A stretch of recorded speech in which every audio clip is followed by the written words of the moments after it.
Hi guys, ang akon nga pasyente, bibipin niya ako. Ari di pulso ko pa, wayda.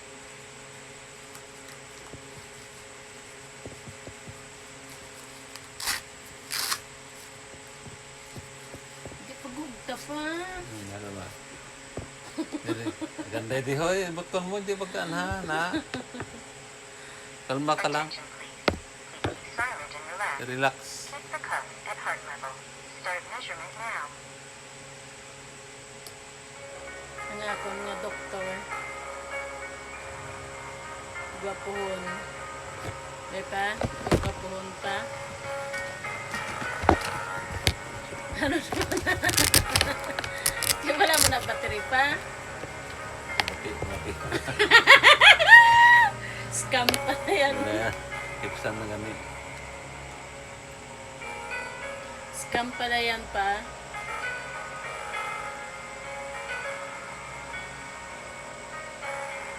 Hindi mo na makita. Your systolic blood pressure is 140 over 96. mercury killer.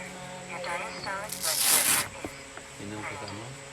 6 Ayoko nga. millimeter of mercury killer. Your heart rate is Sabihin mo na sa kanila kung ano yung BP. Taas yung BP niya.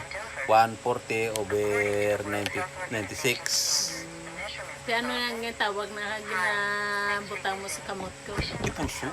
Di pulso. Ako mami. Okay, siya naman ko nung. Ano ang ina ko pag Ako lang naka-BP ka akong kagulingon.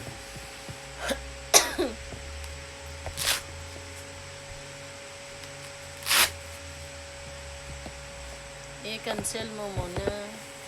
Patay mo. Attention please. Please keep silent. Lagi niya yan chine-check yung ano na yung BP niya kasi may bago siya uminom ng pang high blood niya na gamot. BP muna kasi baka mamaya sa sobra hindi mo alam pala low blood pinainom mo ng pampababa ng dugo na hilo-hilo naman sa sobrang baba ng dugo dahil pinainom mo kaya bago mo painumin check mo na yung BP kasi yung clonidine niya 150 mg yan so sabi ng doktor 150 pataas kailangan uminom ng clonidine. Pero pag mababa sa 150, wag siya munang painumin ng clonidine. 70. 9. So, ang BP niya ay 148. Hindi ko siya bibigyan ng clonidine. Kasi ang clonidine niya, ang 4 times ang resita niyan sa clonidine eh. Pero kailangan i-check namin yung BP niya lagi. Wishing you good health. So, Irbisartan yun lang na lang guys. nun ko. Inom siya ng Irbisartan niya for today.